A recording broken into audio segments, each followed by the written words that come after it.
Welcome here to Fort Montgomery State Historic Site. We are the 3rd Westchester Militia. We would have been the militia that guarded the northern end of Westchester County. There were 3 militia groups. The 1st Westchester was southern Westchester.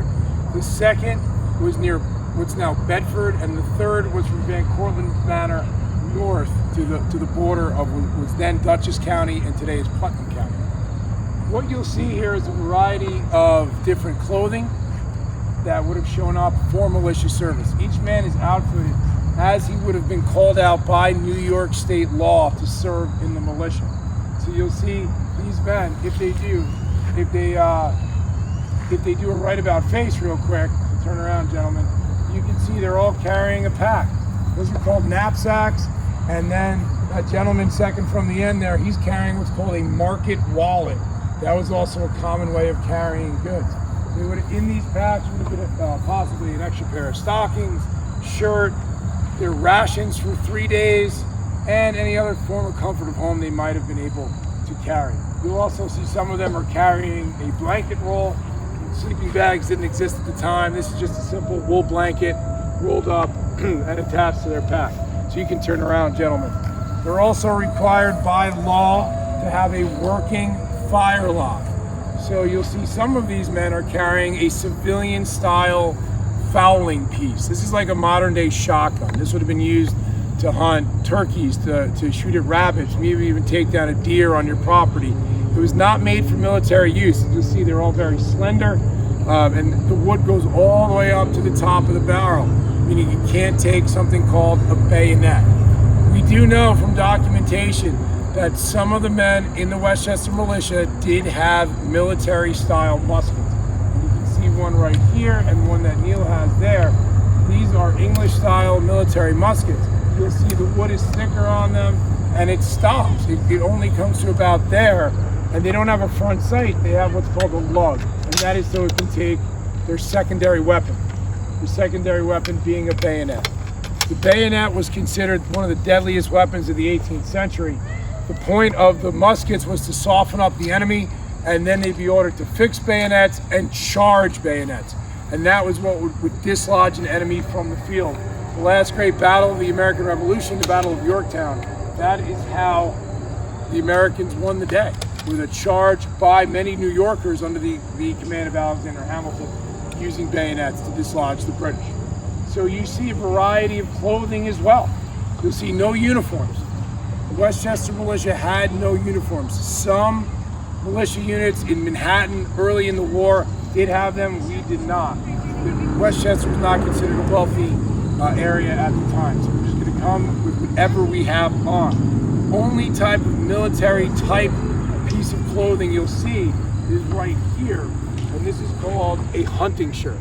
The hunting shirt originated in the Trans-Appalachian area of the colonies and then made its way north during the war. George Washington considered it an ideal garment for military service as it was cheap to make and easy to produce. There's only a couple of them that still exist 240 years later, and one of them is from New York Militia Service from right here in the Hudson Valley. It's called Duryea's hunting shirt, and this is based pretty close to it. You'll see some of the men are wearing breeches, which are kind of like shorts. But then you'll see Neil here, he's wearing trousers, more of a workman's look. Some soldiers did wear overalls, which is a long form of pants that went over their shoes as well. So what we're going to do right now is a little bit of a musket demonstration. These men are not trained troops. They are innkeepers, blacksmiths, and most likely farmers. They would muster or come together once a month when the weather permitted and when their work permitted. Right now, it's October, it's the harvest season. Most of these men are farmers. They will probably not have time to come to a militia muster. So they're not going to be crack troops. You'll probably see mistakes. You'll probably see them turn the wrong way, move the wrong way, not be in the correct position in line. That is due to a lack of training. As the war went on, some troops got better, others did not. Others actually showed up less and less and less as the fighting got more intense, moving up the Hudson Valley. So we'll do that right now. All right, stop just for 1 sec. Cut that. Start at the order. Fire line. You ready? We'll be performing the New York State or New York colonial manual of arms, which was based off of the British manual of arms. It just did not have a bayonet drill in it. So Yorkers, take care, shoulder, firelock. Prime man, load. So they're bringing their muskets down. They're handling their cartridges, a paper cartridge. In there would be about 100 grains of powder, black powder, a musket ball, and the paper. That would be rammed down, you guys. And then they'll come up, back up to the shoulder. These are called muzzle loaders, meaning they are loaded through the front of the musket. They're muskets, not rifles, meaning they're less accurate than a rifle.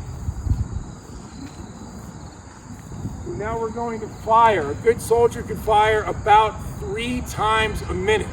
To do that, I'm going to ask the people over here to just step out of the way because we're going to fire in this direction. Yorkers, take care.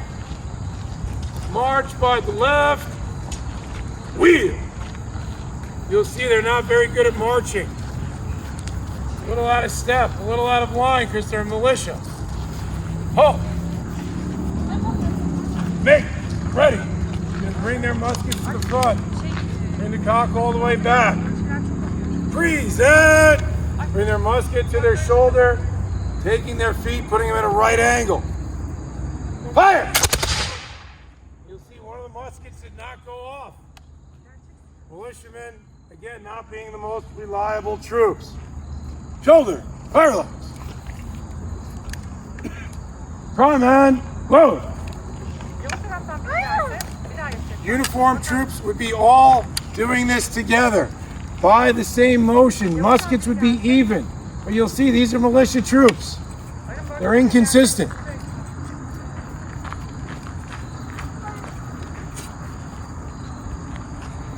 Hey, ready. Present. Fire! Once again, you'll see some of the muskets not going off. That could be due to a number of different things. Shoulder, firelocks. These are flintlock muskets, which means they rely on a small piece of flint here, hitting this, which is called the hammer, flicking it back, causing a spark on the outside of the musket, igniting the pan, and sending that spark into a small hole called the touch hole, lighting off the main charge. As you can see, there could be lots of different factors that would stop that from happening. It could be windy out, it could be a little damp out, the flint could lose its edge and not cause a spark. So there's a number of different things that could happen, especially the men bringing their own muskets from home. They're not expected to have the same quality of weapons that the regular Army had, and they're not going through the rigors of a regular inspection every time.